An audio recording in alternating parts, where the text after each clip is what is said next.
যুবক মদের বোতল নিয়ে রাস্তা দিয়ে হাঁটে, হঠাৎ করে নজর করে দেখছে ওমর আসতেছে। ওমর ভয় পেয়ে গেছে। ওমর মানি কথার আগে তরবারি। মদের বোতল ফালাইলে ওমরের নজর হয়ে গেছে, ফালাইলে মাইরের আর বাঁচার উপায় নেই, মাইর খাওয়া লাগবে, মদের বোতল ফালাই আর না ফালাই। এবার দিল খুলে আল্লাহরে ডাক দিছে, আল্লাহ ওমরের তে বাঁচাও, জীবনে আর মদ পান করবো না। ওমর তো কাছে আইয়েই কয় বোতলটা দে। যুবক দেয় না, ভয় দে। যুবক যখন মদের বোতল ওমরের হাতে দেয়, শরীরটা কাঁপতেছে, অন্তর কাঁপতেছে, আল্লাহর কাছে কান্না করেছে, দোয়া করেছে, আল্লাহর মদ পান করবো না, ওমরের হাত থেকে বাঁচাও। ওমর বোতল নিয়ে দেখে এক ফোঁটা মদও বোতলে নাই, পুরা বোতল সাদা দুধে ভরা। কার কুদরত? দিনের বেলা রাজনীতি করে, রাষ্ট্র পরিচালনা করে, রাতের বেলা এলাকায় ঘুরে ঘুরে খবর নেয় চুপে চুপে।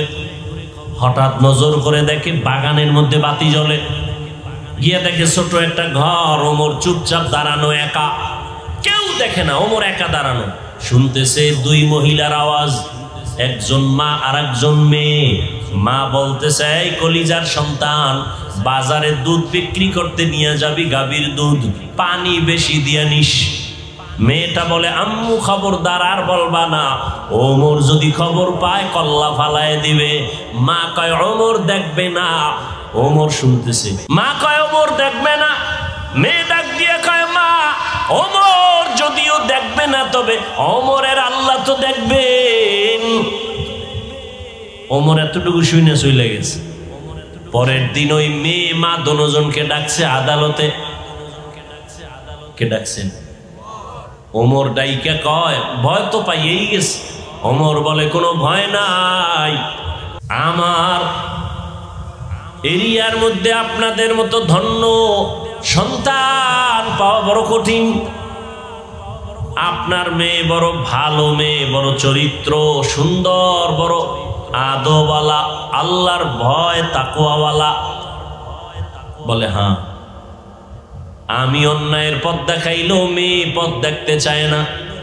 ওমর কয়, লাখ কোটির মধ্যে এরকম একটা মেয়ে পাওয়া কঠিন। আপনি যদি মা হিসাবে খুশি হয় বলেন, আমি আপনার মেয়েটাকে আমি ওমরের ছেলের জন্য নিতে চাই। মেয়ে কি বলবে? হবে না। কি? মেয়ের মা খুশি, ওমরের ছেলের সাথে বিয়া হয়ে গেল সেই মেয়ের। আর সেই মেয়ের বংশে ফুটন্ত আকাশের চাঁদ, আর এক চাঁদ আসছে জমিনে। ওই ব্যক্তির নাম ওমর ইবনে আব্দুল আজিজ। ওই মেয়ের বংশে, ওই মেয়ের গর্বের এক ধারায়। ওমর রাজনীতি করে দেখায় গেছেন, আবু বকর রাজনীতি করে দেখায় গেছেন, রহমতের নবী রাষ্ট্র পরিচালনা করে দেখায় গেছেন। রাষ্ট্র পরিচালনা করো, সেখানে অশান্তি হবে কেন? রক্তপাত হবে কেন? একমাত্র কারণ ওই দুই জিনিস যারা মানবে না তারা মরার আগেই ধ্বংস। মনে আছে না? এক নাম্বার হলো ব্যক্তি, দ্বিতীয় হলো কোরআন, প্রথম রহমতুল লিল আলামিন।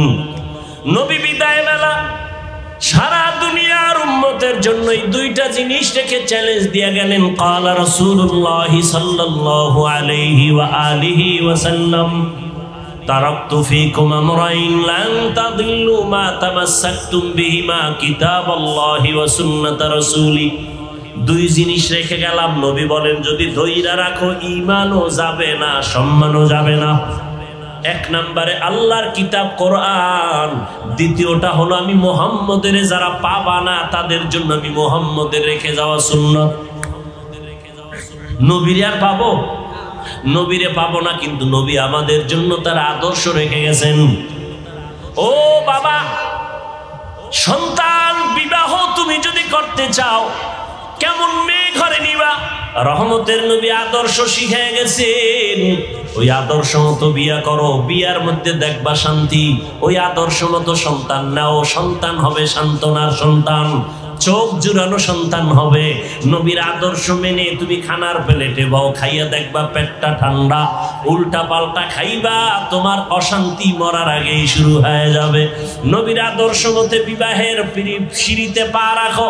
নবী বলেন বিয়ার আগে ভালো মা ঘরে নাও।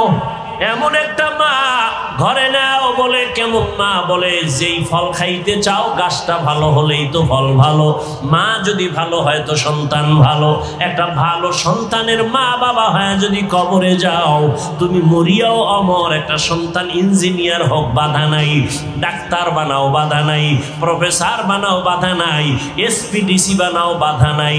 সন্তান যদি তেলাওয়াত করে, নামাজ পড়ে, মা বাবার জন্য দোয়া করে, এই সন্তান মা বাবার জন্য নাজাতের জরিয়া হবে। এরকম মা ঘরে আসেননি? খবর নেই। নবীর আদর্শ যারা ধরে রাখছে এখনো, তারা সম্মানেও আছে, শান্তিতেও আছে। আর যাদের কাছে কোরআন নাই, নবীর আদর্শ নাই, এরা সম্মানেও নাই, শান্তিতেও। 10 তলা বিল্ডিং শান্তি? মিথ্যা কথা। শান্তির মালিক কে? মহামারী করোনায় চাইয়া দেখছেন না নগদ? সারা দুনিয়াটা স্তব্ধ। দুনিয়ার সব মানুষগুলো ঠান্ডা। করোনায় পুরা দুনিয়াটাকে অন্ধকার বানায় দিল। ব্যবসা বন্ধ, চাকরি বন্ধ, ব্যবসা বন্ধ, ফ্যাক্টরি বন্ধ, গাড়ি বন্ধ, দোকান বন্ধ, সব বন্ধ। ইতিহাস ভুলে যাইও না রে যুবক। মহামারী করোনা সব বন্ধ করে দিয়েছে। দ্বীনের মার্কাজ মাদ্রাসা কোরআন বন্ধ হয় নাই, হয়েছে? স্কুল কলেজ সব বন্ধ, কোরআনের মাদ্রাসা বন্ধ হয়েছে। না খাইয়া মরছে কয় হুজুর? বড় লোকেরা মাস্ক লাগাইছে, ট্রিপল মাস্ক, মরবে না। যমুনা গ্রুপের মালিক তো মইরা সুটকি হয়ে গেছে, মরে নাই? সিঙ্গাপুরে স্পেশাল ফ্লাইটে নাও, কত হাজার কোটি টাকা চাও, নাও ডাক্তার, প্রাণ ভিক্ষা দাও। পেরেছে? মাস্ক বাঁচাইতে পারে? অথচ সেই সময় শত শত করোনার লাশ। ছেলে যায় না বাবার কাছে, মরছে করোনা, যাবে না। কিন্তু আঙ্গদেশের হুজুরেরা এই সব লাশগুলো কাঁধে নিলেন, গোসল করায়া, কাফন পরায়া, জানাজা পরায়া কবরে রাখলেন। একজন হুজুরেও করোনায় মরে নাই। ইতিহাস ভুলে যাইয়েন না। হায়াতের মালিক, রিজিকের মালিক আল্লাহ, কোনো অন্য মাধ্যম না। ওই যে জন্ম নিয়ন্ত্রণ করে বেঈমান, এই সব বেঈমানরা এগুলো বাজারজাত করছে, 2টা স্লোগান দিয়া মানুষের ব্রেন ওয়াশ করছে। কি?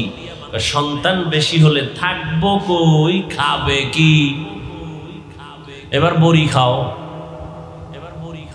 জন্মকে নিয়ন্ত্রণ করো, সন্তান কমাও। এই নিয়ন্ত্রণের চাবি আল্লাহর হাতে। তুমি কেমনে কমাইবা? এত ট্যাবলেট খাইলো সোনার বাংলায়।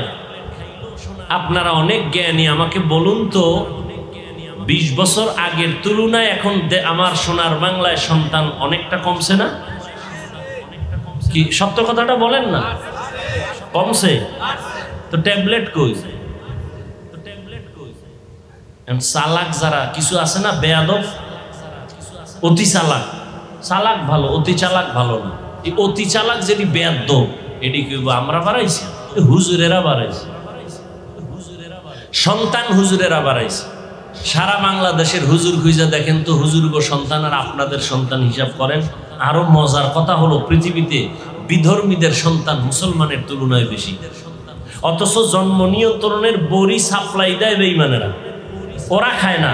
পৃথিবীর কোন বেঈমান ইহুদি জন্মের ট্যাবলেট খায় না, নিয়ন্ত্রণের সব মুসলমানের দিছে। উদ্দেশ্য কি? ও বউ বেশি, সন্তান বেশি। প্রত্যেকটা বেঈমানের খবর নেন, ইহুদির খবর নেন। রবীন্দ্রনাথের কয় সন্তান খবর আছে? পৃথিবীর সমস্ত বিধর্মীদের সন্তান বেশি, স্ত্রী বেশি। তাহলে ওরা জন্ম নিয়ন্ত্রণের জিকির করে ওরা খায় না কেন? ওর টার্গেট ভিন্ন, মুসলমান কমাও। তাহলে আমগো মাস্তানি বেড়ে যাবে। মুসলমান দেখেন এই বয়ান কোন ইমাম সাহেব মসজিদে করলে কোন বেঈমান বিরোধিতা করবে না, মুনাফিক মুসলমান দাঁড়ায় বলবে এই বয়ান চাই না।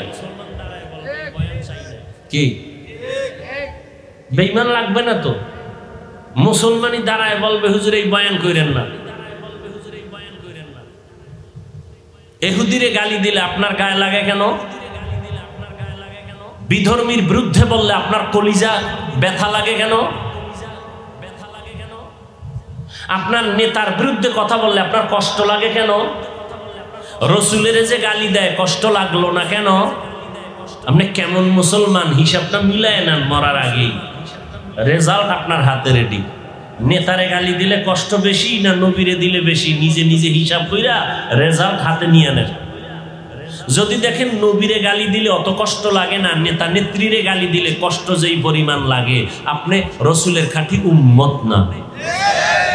এটা হুজুর, আপনারটা আপনি মিলাই নেন।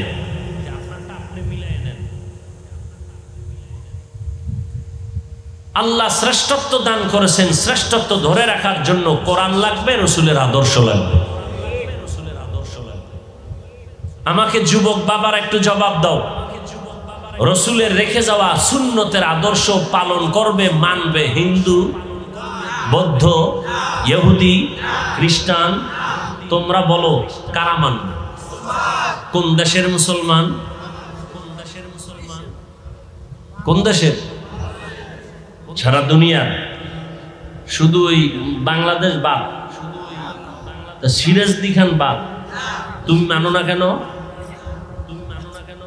নবীর আদর্শ মতো। আচ্ছা বলো তো, রসুলের আদর্শ থেকে আরো সুন্দর আদর্শ কারো কাছে আছে? কোরআন শরীফ নাই। মানুষ কোরআন লইলে বিশ্বাস বেশি করে, ধৈর্য দেখাইতাম, তারপর কসম খাই, আল্লাহর কসম। যদি কেউ দাঁড়ায় বলতে পারো হাফিজ ভাই নবীজির আদর্শ থেকে আরো সুন্দর আদর্শ শেখ মুজিবুর রহমান সাহেবের আদর্শ, থামেন, আমারটা শেষ করতে দেন। তাহলে আমি ওয়াদা করছি আল্লাহর কসম, আমি নবীরটা বাদ দিয়া শেখ সাহেবেরটা নিব। খুব বুঝেন, আগে বুঝেন, বুঝেন, বুঝেন। কেউ যদি বলেন নবীজির আদর্শ থেকে জিয়াউর রহমান সাহেবের আদর্শ আরো ভালো, আল্লাহর জাতের কসম আমি নবীজিরটা বাদ দিয়া জিয়াউর রহমান সাহেবেরটা নিব। এবার বলেন নবীজির থেকে ভালো আদর্শ কারো কাছে আছে? এক কথায় জবাব, দুনিয়ার সবার আদর্শ নাপাক, একমাত্র মদিনার রসুলের আদর্শ পাক। সহজ, আর কোনো কথা নাই। মানেন না কেন? এবার বলবেন মানলে কি জানি। আচ্ছা, আপনার চোখের নজরে আমরা রসুলের আদর্শ মতো টুপি পরছি, দাড়ি রাখছি, নামাজ পড়ি, পর্দা করি, হালাল খাই, আমাদের আপনাদের থেকে আমরা অনেক বিপদে আছি। হ্যাঁ, কই? কান্নাকাটি আপনারা করেন, একদল হাসেন, একদল কাঁদেন। আমরা হুজুরেরা আগেও যেমন ছিলাম এখনো আছি। টেনশন আছে কোনো? কথা কন, টেনশন আছে? আমাদের কোনো টেনশন নেই। সম্মান কমছে বলেন তো? চোখের সামনে দেখতেছেন আপনি, আপনাকে আমি হুজুর হইতে বলি না, অন্তত আপনি নবীর আদর্শ তো নামাজটা পড়েন। আবার দেন হুজুর বাদ, রসুলের আদর্শ মানিয়া চলে আপনাদের লাইনে এমন কেউ নাই? RAB, army, police, BDR, doctor, professor, engineer আছে, পাঁচ ওয়াক্ত নামাজ পড়ে, আপনি পারেন না কেন? হুজুর বাদ। আপনার লাইনের ব্যক্তি যদি আপনার মতো ব্যবসা করে, নামাজ পড়ে, আপনি পারেন না কেন? আপনার মতো যুবক, আপনার মতো জেনারেল লাইনের ব্যক্তি নদীর মধ্যে মাছ ধরে, নামাজ পড়ে, আপনি পারেন না কেন? আপনার মতো ব্যক্তি জেনারেল লাইনে থাইকে স্কুলে কলেজে পড়ে, নামাজ পড়ে, আপনি পারেন না কেন? কি ওয়াজ শুনবেন? এটা আসল ওয়াজ। বুঝবেন না বুঝবেন সেটা আপনার বিষয়। এ রাস্তায় গাড়ি চালায় ড্রাইভারেরা, নামাজি নাই, তা আপনি পারেন না কেন? আমি তো হুজুর হইতে বলি না, সব হুজুর বাপ, 5 মিনিটের জন্য সব বাপ। আপনাদের লাইনের লোকগুলো দিয়ে আপনাকে বুঝাইতেছি। নদীর মধ্যে মাছ ধরে জেনারেল লাইনের মানুষ, ওসি ডিসি এসপি 5 ওয়াক্ত নামাজি নাই? চেয়ারম্যান মেম্বার এমপি 5 ওয়াক্ত নামাজি নাই? আপনি পারেন না কেন? স্কুল কলেজে লেখাপড়া করে স্টুডেন্ট 5 ওয়াক্ত নামাজ পড়ে নাই? ও যুবক বাবা, তুমি স্কুলে পড়ে নামাজ পড়ো না কেন? হুজুর হওয়ার দরকার নাই, রসুলের আদর্শ নিয়ে চলো। আমি তো সারা বাংলাদেশের যুবকদেরকে উৎসাহ দেই, ডাক্তার হও, ইঞ্জিনিয়ার হও, ওসি হও, ডিসি হও, তবে বাধা এক জায়গায়, বেয়াদব হইও না। খবরদার। বলবা হাফিজ ভাই বেয়াদব হব না, তার ব্যাখ্যা কি? ব্যাখ্যা অনেক সংক্ষেপ কথা, 3 জায়গায় বেয়াদবি করবা না। তুমি ইঞ্জিনিয়ার হও, আলহামদুলিল্লাহ। ডাক্তার হও, ধন্যবাদ। তুমি একজন কলামিস্ট হও, ধন্যবাদ। তুমি একজন প্রফেসর হও, ধন্যবাদ। 3 জায়গায় বেয়াদবি করলে খুব দ্রুত গতিতে তুমি বিছানায় পড়ে যাবা। ধ্বংস, মরার আগে তুমি ধ্বংস হতে হতে শেষ। 1, মা বাবার সাথে বেয়াদবি করবা না। 2, শিক্ষকের সাথে বেয়াদবি করবা না। 3, ওলামায়ে কেরাম মুরব্বীদের সাথে বেয়াদবি করবা না। করলেই জীবন শেষ। মরবা না, শুরুতে বলছিলাম না, মরবা না, জ্বলতে জ্বলতে বিছানায় ধ্বংস হয়ে যাবে। কারণ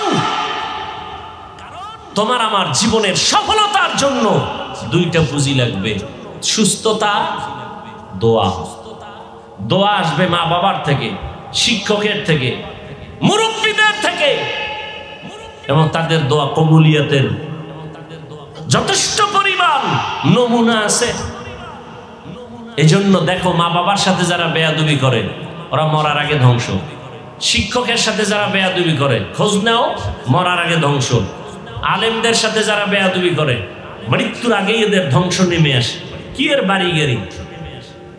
10 তলা বিল্ডিং বানায় মাস্তানি করে লাভ কি যদি ঘুমাইতে না পারো সে বিল্ডিংয়ে?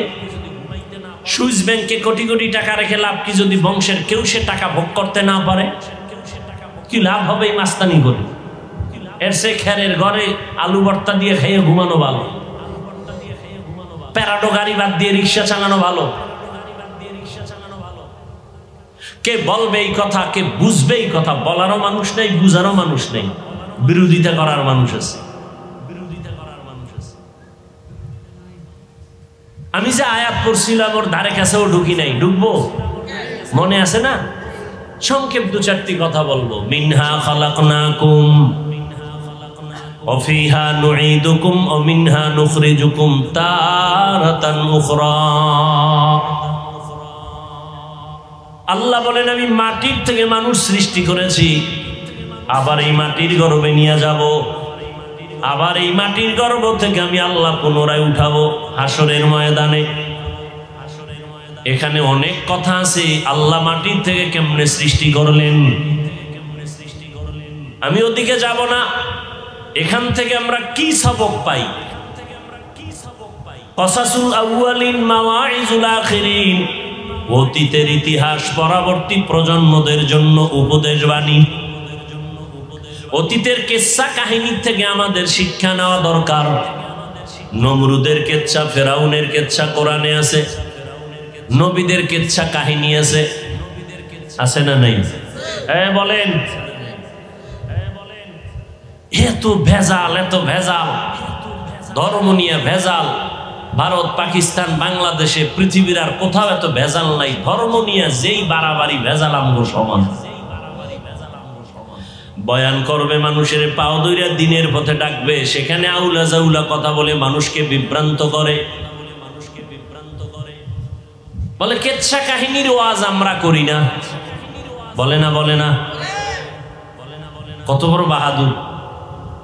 কেচ্ছা কাহিনীর ওয়াজ করি না। কি বুঝাতে চাও বাঙালিরে? অথচ পৃথিবীর মধ্যে শ্রেষ্ঠ কেচ্ছা কাহিনীর কিতাব হলো কোরআন। পৃথিবীর মধ্যে শ্রেষ্ঠ কিচ্ছা কাহিনীর কিতাব হলো হাদিস। 2000-এর উপরে কোরআনে আয়াত আছে শুধু কেচ্ছা কাহিনী, কেচ্ছা কাহিনী। কোরআন শরীফের মধ্যে কেচ্ছার বয়ান আছে, সাপের কেচ্ছা, বাঘের কেচ্ছা কোরআনে আছে না নাই? এই ওলামায়ে কেরাম আছে, বুঝান, ভালো করে বুঝান। কোরআন শরীফের মধ্যে হাতির কেচ্ছা আসেনি? বলেন। মশা মাছির কেচ্ছা আসেনি, ব্যাঙের কেচ্ছা আসেনি? তাহলে জাতির এই কথা কেন বলেন আমরা কেচ্ছা কাহিনীর বয়ান করি না? 2000 আয়াত আছে শুধু কেচ্ছা কাহিনী, কেচ্ছা কাহিনী, কেচ্ছা কাহিনী। আর হাদিসের মধ্যে হাজার হাজার কেচ্ছা কাহিনী আছে। এরপর বলবেন হাফিজ ভাই আপনার কথা বুঝছি, কিন্তু আমরা তো এটা বলি না, কোরআন হাদিসের বাইরের কেচ্ছা। হ্যাঁ, আমরা তাবলিগওয়ালা, দেওবন্দি, চরমনাই, উজানি যারা বলেন, আমরা পীর আউলিয়ার যারা ভক্ত হয় কথা বলি, আমরা অনেক আল্লাহওয়ালাদের কেচ্ছা বলি, কিন্তু এমন কেচ্ছা বলি না যে কেচ্ছা বলার দ্বারা মানুষ দিন থেকে দূরে যাবে। আমরা এমন আল্লাহওয়ালার কেচ্ছা বলি যেই কেচ্ছা শুনলে মানুষের দিল নরম হয়, বেনামাজি নামাজি হয়, বেপর্দাওয়ালা পর্দাওয়ালা হয়। সমস্যা কোথায়? আল্লাহ হেদায়াত দান করুন। আল্লাহ বলেন মানুষ মাটির থেকে তোমাকে সৃষ্টি করেছি, মাটির সৃষ্টি শ্রেষ্ঠ, নূরের সৃষ্টি শ্রেষ্ঠ না। সিদ্ধান্ত কার? আগুনের সৃষ্টি জিনেরা শ্রেষ্ঠ না, একমাত্র আল্লাহর কাছে শ্রেষ্ঠ মাটির সৃষ্টি মানুষ। সিদ্ধান্ত কার? স্থায়ী না অস্থায়ী? জানা থাকলে বলেন আল্লাহর স্থায়ী সিদ্ধান্ত মানে নাই কে? বলেন মাটির সৃষ্টি, কথা না, মাটির সৃষ্টি শ্রেষ্ঠ, মাটির সৃষ্টি, নূরের সৃষ্টি শ্রেষ্ঠ না, আগুনের সৃষ্টি শ্রেষ্ঠ। ঘোষণা কার? সিদ্ধান্ত কার? স্থায়ী না অস্থায়ী? মানে নাই কে? ইবলিস। মাটির সৃষ্টি শ্রেষ্ঠ যারা মানে না তারা ইবলিসেরই বন্ধু। কথা বলেন না কেন? মিনহা খালাকনাকুম, আল্লাহ মাটির থেকে মানুষ বানাইয়া সৃষ্টির শ্রেষ্ঠ মর্যাদা দান করেছেন।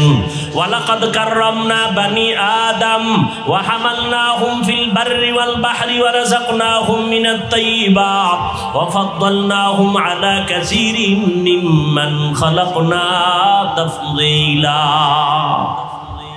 বনি আদম বড় দামি, মাটির থেকে আল্লাহ সৃষ্টি করেছেন, শ্রেষ্ঠ মর্যাদা দান করেছেন। আল্লাহ বলেন এই মানুষকে আমি শ্রেষ্ঠ মর্যাদা দিয়া জমিনে চলার মতো ব্যবস্থা করেছি, পানির মধ্যে চলার মতো ব্যবস্থা করেছি। যেই লোহা পানির মধ্যে ফেলে দিলে ভাসে না ডুবে যায়, কিন্তু মানুষের মেধা দিয়া সেই লোহা দিয়া বড় বড় স্টিমার বানাইয়া এক দেশ থেকে অন্য দেশে ব্যবসার জন্য মালামাল টানাটানি করে। এই ব্যবস্থা কে করেছেন? একমাত্র আমার আল্লাহ। আল্লাহ বলেন এই মানুষের জন্য আমি পিওর খানার আয়োজন করেছি। ও মানুষ, আমি আল্লাহ পিপিলিকার খানা দেই, গর্তের পিপিলিকার খানা কে দেন? বলেন। উড়ন্ত পাখির খানা কে দেন? জমিনের মধ্যে জঙ্গলে হাজারো প্রাণী আছে, কে খাওয়ায়? এরে আল্লাহর গোলাম, নদীর মধ্যে কোটি কোটি ধরনের প্রাণীর খানা কে দেন? ওই যে বড় বড় সমুদ্র, আটলান্টিক মহাসাগর, প্রশান্ত মহাসাগর, বড় বড় সমুদ্রের নীল তিমি আছে, নীল তিমি আছে না নাই? এক একটা নীল তিমির প্রতিদিনের খাদ্য তালিকা 1000 কেজি চিংড়ি মাছ। সুবহানাল্লাহ বলবেন না? কে খাওয়ায়? কোহে কাফ একটা পাহাড়ের নাম, ওই পাহাড়ে একটা প্রাণী বসবাস করত, সিমোর্গ। ওই প্রাণীটার প্রতিদিনের খাদ্য হলো 40টা মোটা তাজা হাতি। কে খাওয়ায়? বলেন কে খাওয়ায়? দেখছেন নি? ও আল্লাহর বান্দারা, চিড়িয়াখানা ঢাকায় যাও, বাঘের খানা লেখা আছে তালিকায় 17 কেজি গোশত খায় একটা বাঘ প্রতিদিন। কে খাওয়ায়? জঙ্গলের প্রাণীর খানা কে দেন? ওরা কি আপনাদের সিরাজ দিকেন বাজারে আইসা সকাল 8টায় নাস্তা খায় না? আল্লাহ ওদের বাড়ি পৌঁছায় দেয়। ওরা দামি না আমরা দামি? বলেন। আমগো খানা আল্লাহ আমগো ঘরে দিতে পারতেন না? আমরা গাধার মতো দৌড়ই কেন খানার জন্য? পিপিলিকার খানা আল্লাহ গর্তে যদি দিতে পারেন, মাছের খানা যদি নদীর ভিতরে দিতে পারেন, উড়ন্ত পাখির খানা যদি বাতাসের মধ্যে দিতে পারেন, জঙ্গলের প্রাণীর খানা যদি আল্লাহ জঙ্গলে দিতে পারেন, সব প্রাণীদের থেকে তো আমরা দামি। আমাদের খানা কেন আল্লাহ মুখের সামনে দিলেন না? আমরা কেন পাগলের মতো দৌড়াই? খানার জন্য মায়ের গালি দেই, খানার জন্য যত মামলা, খানার জন্য যত হামলা, খানার জন্য যত মা বাবার দ্বন্দ্ব, খানার জন্য যত স্বামী স্ত্রীর মাঝখানে দ্বন্দ্ব, শুধু খাই খাই জিন্দেগির জন্য। এর একমাত্র কারণ পিপিলিকা কোনোদিন আন্দোলন করে না, খানা দাও, বেতন বাড়াও। আন্দোলন করছে? পিপিলিকা তার খানা জায়গা মতো পায়। আমরা মানুষ দামি হইয়া কেন আন্দোলন করি? বেতন বাড়াও, রিজিক বাড়াও, খানার তরকারি বাড়াও, আমাদের খানার সবজির দাম কমাও। কেন কেন কেন? একমাত্র কারণ ওই পিপিলিকা ঠিক মতো টাইম মতো খানা পায়, জঙ্গলের প্রাণী টাইম মতো খানা পায়, নদীর মাছ টাইম মতো খানা পায়। একমাত্র কারণ আল্লাহরে ওরা মানে, আল্লাহ ওদের যা প্রয়োজন চাওয়ার আগে মিটায়। আর আমরা আল্লাহর পেয়ারা গোলাম হইয়া আল্লাহকে মানি না, এ কারণে আমরা টাইম মতো খানাও পাই না। এজন্য আমাদের খানায় কষ্ট। বনি ইসরাইলের না আল্লাহ আসমান থেকে দিছিলেন? কোরআন শরীফে ঘটনা আছে না? আসমান থেকে আল্লাহ খানা দিছেন বনি ইসরাইল মুসা নবীর উম্মতের।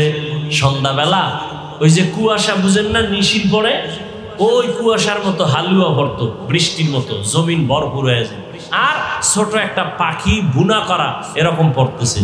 আল্লাহ কয় মুসা মজা পাইয়া যেন রাইখা না দেয়, যখন একটা তখনই যেন খেয়ে ফেলে। যদি আগামীকালের জন্য রাইখা দেয়, পরের দিন বন্ধ করে দিব। বনি ইসরাইলরা ওই বুনা গোশত আর হালুয়া খাইয়া যেই মজা পাইছে, আজকে সব খাইস না, কালকের জন্য রেখে দাও। যখন রেখে দিছে, পরের দিন থেকে আসমানের খানা বন্ধ হয়ে গেছে। নবী কয় এই বনি ইসরাইল বেশি চালাকি যদি না করত, আমার উম্মতরা ঘরে বয়ে খানা পাইত। আবার আল্লাহ মাঝে মাঝে, আল্লাহ যে এখনো পারেন তাও আল্লাহ দেখায়। বসরা এলাকার একজন নারী রাবেয়া বসরিয়া, আল্লাহর পেয়ারা বান্দি, কেমন আল্লাহর মোহাব্বতে পড়িয়া বিবাহের সিঁড়ির মধ্যে পাওয়া রাখে না। কার মোহাব্বত? আল্লাহর মোহাব্বত। আর আমগো এক যুবক সিরাজদি খানের বিয়া করে না, এরকম আছে না? কেন? কয় জিদ করছে। মনের মাইয়াটারে ভাইলো না কেন? সন্ত্রাসী না, ঘরের রাধুনি। আম্মার কাছে ছুরি আছে, আম্মার কাছে দা আছে, বাংলা দা আছে, বড় আছে, ছোট আছে, অনেকগুলো ছুরি আছে। আম্মা জান রাধুনি রান্নার কাজ করবে, তার কাছে ছুরি থাকা দোষের না। কিন্তু তুমি একজন রাস্তার ব্যবসায়ী, তুমি রাস্তার পথিক, তোমার কাছে যদি ছুরি থাকে সন্দেহ করা যায় তুমি সন্ত্রাসী। কথা বলেন না কেন? ভালো করে বুঝো। ঈদের দিন আলেম হুজুরের হাতে, ইমামের হাতে ছুরি, এটা সন্ত্রাসীর জন্য না, বরং সমাজে শান্তির জন্য অস্ত্র হাতে নিছে। কি জন্য? শান্তি। হুজুরের হাতে ছুরি শান্তির জন্য। গরু জবাই করবে, মানুষ আনন্দে গোশত খাবে, ঠিক নেই? কিন্তু তুমি হুজুর না, তোমার হাতে যদি অস্ত্র এসে যায়, ছুরি এসে যায়, তাহলে এটা শান্তি না, তোমার ছুরি প্রমাণ করে অশান্ত। তুমি অশান্ত, তোমার দ্বারা সমাজ হবে অশান্ত, তোমার দ্বারা সমাজ হবে বিশৃঙ্খলা। তোমার এই অবস্থা থেকে ফিরার জন্যই আল্লাহর নবী জিহাদের আইন কোরআনের দ্বারা আল্লাহ দেখাইছেন। সব সন্ত্রাসী কর্মকাণ্ড বন্ধ করার একমাত্র মেডিসিনের নাম জিহাদ। সন্ত্রাসী বন্ধ করার মেডিসিনের নাম কি? জিহাদ। কোরআনের আইন। পৃথিবীর কোন হুজুরের দরকার নাই, তোমার শক্তি থাকলে কোরআন শরীফের একটা আয়াতকে তুমি লাল কালি দাও তো, দেখি কত শক্তি তোমার আছে। যাও, জিহাদের যত আয়াত আছে কোরআনে কেটে দাও পারলে, দেখি কত শক্তি তোমার। ভাইরা আমার, শাহজালালের হাতে লাঠি, এক অন্ধ বুড়ি কি বুড়ি? অন্ধ বুড়ি সন্ধ্যাবেলা রাস্তা দিয়ে হাঁটে, একটা হারিকেন জ্বালাইয়া, কি জ্বালাইয়া? অন্ধ চোখে দেখে। একজনে কয়, এই বুড়ি তুমি না অন্ধ? বলে হ্যাঁ। তুমি আবার হারিকেন জ্বালায় হাঁটো কেন? তুমি কি চোখে দেখো? কয় না। হারিকেন হাতে নিয়েছো কেন? বুড়ি বলে, রে আহমক, ও বোকা নির্বোধ, তুমি বুঝো না আমি নিজে পথ দেখার জন্য হারিকেন জ্বালাই নাই, আমি আলো হাতে নিছি কোনো আহমক যেন আমার গায়ের উপরে ধাক্কা না লাগায়। তাহলে হারিকেন জ্বালাইছি নিজে পথ দেখার জন্য না, বরং অন্যদের অপরাধমূলক আক্রমণের থেকে আত্মরক্ষার জন্য। হুজুরের হাতে যদি তুমি দেখো লাঠি, হুজুরের হাতে যদি দেখো তোমার ছুরি, এটা কাউকে আক্রমণ করার জন্য না। আমার পাগড়ি ধরে যদি কেউ টান দেয়, পাগড়ি ফিরানোর ক্ষেত্রে লাঠি লাগতে পারে। কি যদি কেউ মাদ্রাসার আওয়াজ দিয়া বন্ধ করে দেয়, কেউ ইমামের উপরে হামলা চালায়, মুসলমানের ইমানের উপরে হামলা চালায়, আত্মরক্ষার জন্য লাঠি ব্যবহার করতে হবে। শাহজালাল হাতে লাঠি নিয়ে বলে, গৌর গোবিন্দ অস্ত্রের দরকার নাই, আমাদের অস্ত্র হলো চোখের পানি। তাহাজ্জুদে কান্না করলেন, দোয়া করলেন, ফজরের আজান যখন দিলেন, আজান শুরু, গৌর গোবিন্দের পতনও শুরু। মিয়া বিজয়কে দিবেন, তোমার অস্ত্র মস্ত্রর কি হবে? মাওলার সাথে লাইন লাগাও, সব সমাধান হয়ে যাবে। কাবাগার ভাঙতে আসার পরে আল্লাহ হেফাজত করছেন না? সে আল্লাহ তো এখনো আছেন। আরে আপনার ঘরে একটা শিশু বাচ্চা, ওর গুনাহ আছে? ওর কোনো গুনাহ আছে? তাহলে ওর পাও ভাঙছে কেন বইরে গিয়া? ও জ্বরে কাঁপে কেন? ওর মাথা ফাটে কেন? ওর লিভারে সমস্যা কেন বাচ্চাটার? ওর তো কোনো গুনাই নাই, ওর এত অসুস্থতা কেন? এত বিপদ কেন? বিপদ তো হবে আপনার, আপনি অন্যায় করেন। হ্যাঁ ঠিকই, কথা ঠিক, বিপদ তোমার। তবে তোমার ছেলে দিয়ে আল্লাহ বুঝাইতেছে, কান ধরে টান দিলে মাথা চলে আসবে। ঘরের মধ্যে যত অপরাধ, যত বিপদ, তোমার আমার গুনার কারণে। আমি বাবার অন্যায়ের কারণে আমার সন্তান কষ্ট পায়, আমার অন্যায়ের কারণে আমার স্ত্রী কষ্ট পায়, আমার গুনার কারণে সমাজের মানুষ কষ্ট পায়, আমার অন্যায়ের কারণে। ভাইরা আমার, আল্লাহ তাআলা বলেন, হে মানুষ, মাটির থেকে তোমাকে বানাইয়া তোমাকে সবক দিতে চাই। 1 নাম্বার সবক, মাটির দিকে তাকায় দেখো, তুমি যে এত গরম গরম ভাব দেখাও, তুমি মাটির সৃষ্টি, মাটির মতো নরম হয়ে চলো, মাটির মতো নরম হইয়া চলো, গরম ভাব দেখাইও না। মাটি কেমন? এত অত্যাচার মাটির উপরে, কাউকে কিছু বলে না, রাগ করে না, সব ধৈর্যের সাথে মেনে নেয়। মাটির উপরে যে অন্যায় চলে, মাটি যদি একবার রাগ করে, ওই যে কয়েকদিন আগে ভূমিকম্প হইল না মায়ানমারে, ওদিকে থাইল্যান্ডে সব ধ্বংস হয়ে গেল। চিন্তা করেন তো, দুনিয়াটা ধ্বংস করতে 1 সেকেন্ড লাগে না, খালি একটা ভূমিকম্প হলেই হয়ে যায়। সংবাদ মাধ্যমে বারবার সতর্কতা বানিয়ে আসতেছে, মারাত্মক ভূমিকম্প আসবে, ভূমিকম্প, ঢাকা সহ সব শেষ হয়ে যাবে। শুনেন নাই? আমার মনে আছে তখন আমি ছাত্র লেখাপড়া করি, অনেক আগে, ছোট ছিলাম। সংবাদ মাধ্যমে তখনকার সময় তারা খবর দিছিল, মে মাসের 7 তারিখে কিয়ামত হবে, কিয়ামত। পুরো ঘোষণা হয়ে গেছিল কিয়ামত হবে। আল্লাহ তাআলা বলেন, গুনাহ থেকে নিজেকে বাঁচাও। মাটির মানুষ মাটির মতো নরম হইয়া চলো, গরম ভাব দেখাইও না, আল্লাহর মোহাব্বত নিয়ে চলো, মেজাজকে ঠান্ডা করো, আল্লাহর ভয় অন্তরে জমা করে নাও। মরণের কথা স্মরণ করো। কিসের বাহাদুরি? কত বড় বড় বাহাদুর কবরে চলে গেল। কই নমরুদ, কই সাদ্দাত, কই ফেরাউন, কই হামান, কই কারুন। নমরুদ আমার আল্লাহকে মারার জন্য রেডি, আল্লাহকেই মেরে ফেলবে। সেই নমরুদের মারার জন্য কোনো সৈন্যবাহিনী লাগে নাই, আপনারা জানেন না? নমরুদের দফা ঠান্ডা হলো কিতে? একটা অসুস্থ মশা। ফেরাউনের বাহাদুরি সব ধ্বংস। ওদের মতো বাহাদুর আর হওয়া যাবে না।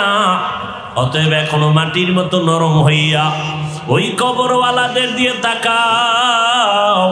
কই এত ক্ষমতাওয়ালারা সব খালিয়াতে কবরে চলে গেল। কই বাড়ি, কই গাড়ি, কই টাকা, কই পয়সা। আজকে আমি বলি আমার বাড়ি, আমার ঘড়ি, আমার টাকা, আমার সব আমার। মইরা গেলে সব কিছু খুইলা রাখবে আমার রক্তের আপনেরা।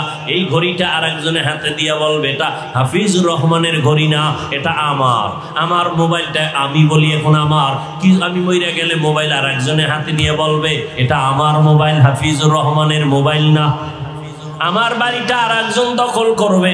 অতএব সব সারিয়া দেখলাম চিন্তা করে, আমার আমার বলতে কিছুই নাই, একমাত্র আমার বলতে পারি আমার আল্লাহ। মিনহা খালাকনাকুম, ওই মরণের কথা স্মরণ করিয়া আল্লাহ বলেন মাটির মানুষ আবার মাটির গর্ভে আমি নিয়ে যাব। মাটির গর্ভে আসার আগে তুমি নরম হইয়া কবরের বিছানায় যাও। অহংকারী ভাব অন্তর থেকে দূর করো, গুনাহ অন্তর থেকে দূর করে দাও।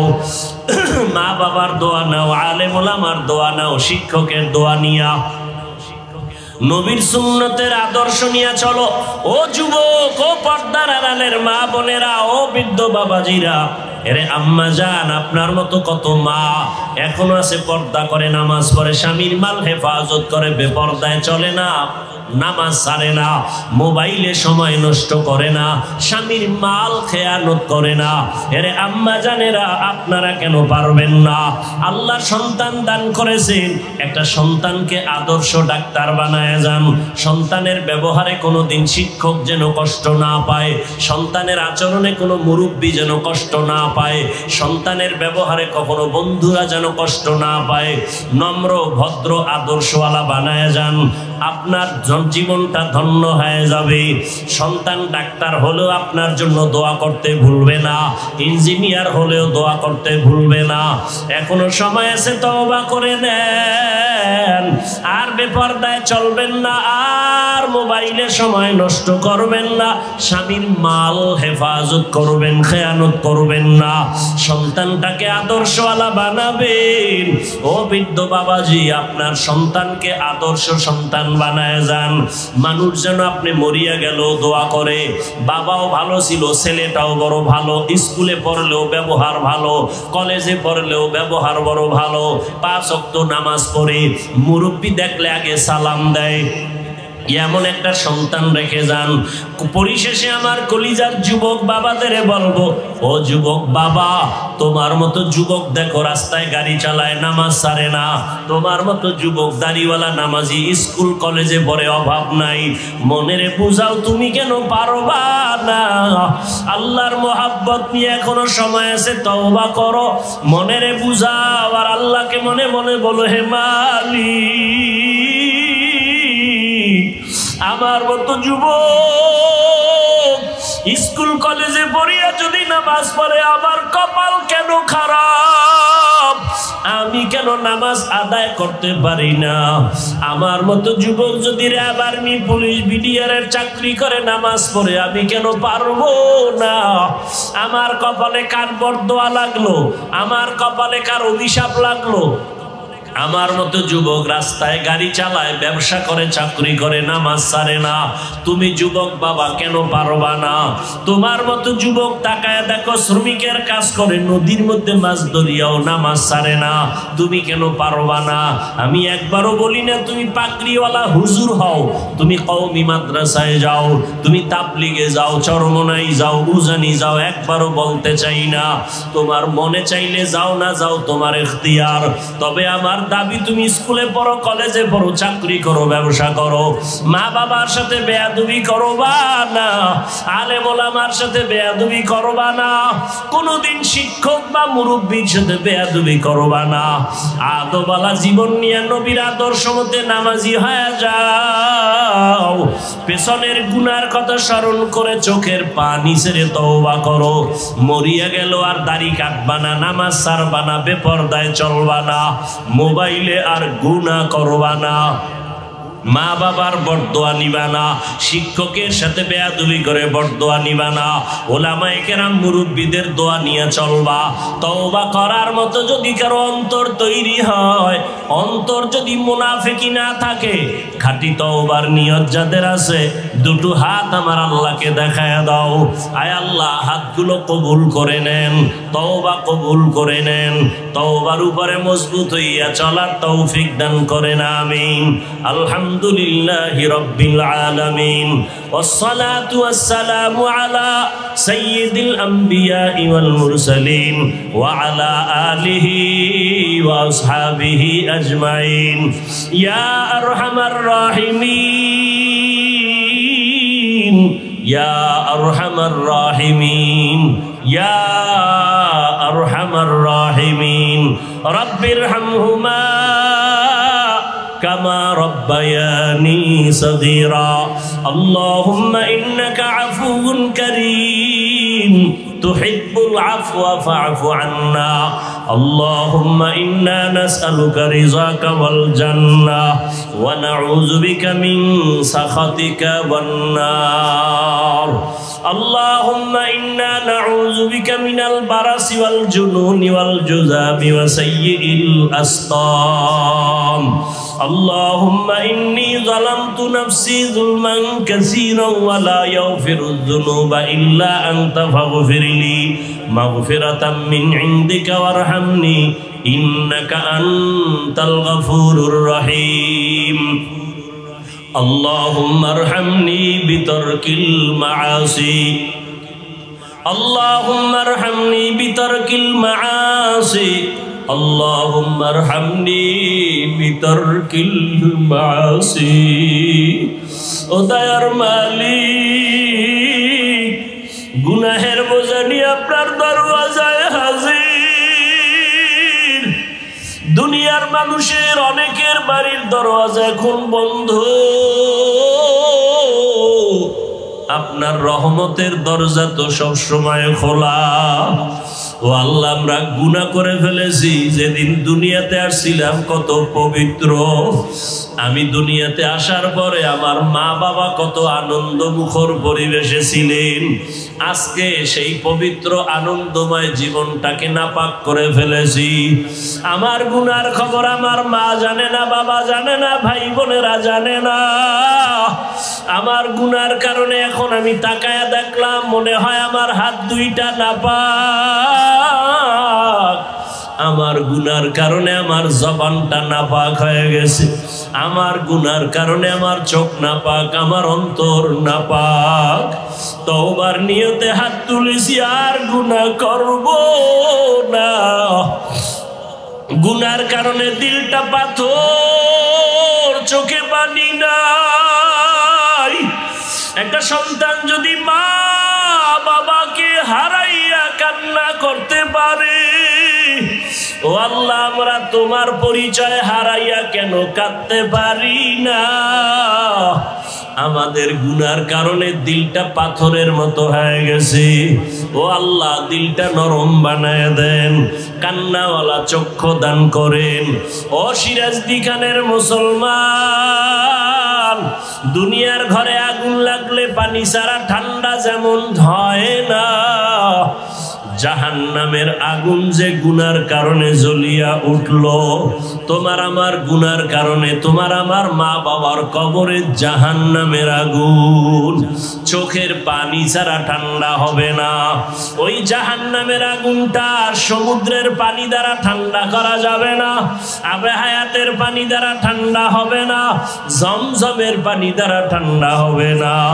রহমতের নবী বলেন, চোখের যদি এক ফোঁটা পানি সারিয়া দাও, চোখের পানির কারণে জাহান্নামের আগুনটা নিভিয়া যাবে। গুনার কারণে দিলটা পাথর। ও আল্লাহর বান্দারা, ডানে বামে তাকাইয়া দেখো কার চোখে পানি। হাতটা বাড়াইয়া দোয়া চাও, কান্নাওয়ালার দোয়া খালি ফেরত যাবে না। ও কান্নাওয়ালা বাবারা, আপনাদের কপাল ভালো, আমাদের কপাল বড় খারাপ। আপনাদের চোখে পানি, আমাদের চোখে পানি নাই। আপনাদের কাছে দোয়া চাই, আল্লাহ আপনাদের রহমতের দৃষ্টি দিবেন। আল্লাহ এই উসিলা আমাদেরকেও মাফ করে দিবেন। ও আল্লাহ, ময়দানে কাউকে খালি ফিরাইয়া দিয়েন না। আয় আল্লাহ, মা বোনদের কবুল করে নেন। ঘরে ঘরে সুন্নতের বাতি জ্বালায়া দেন। সন্তানগুলো নেককার বানায়া দেন। সন্তানের কারণে যেন মা বাবার ইজ্জত নষ্ট না হয়। আয় আল্লাহ, আমাদের সন্তানগুলো আমাদের সান্ত্বনার কারণ বানায়া দেন। সন্তানের দ্বারা আমাদের সম্মান বাড়াবার ব্যবস্থা করে দেন। কত মা কান্না করে, কত বাবা কান্না করে সন্তানের কারণে।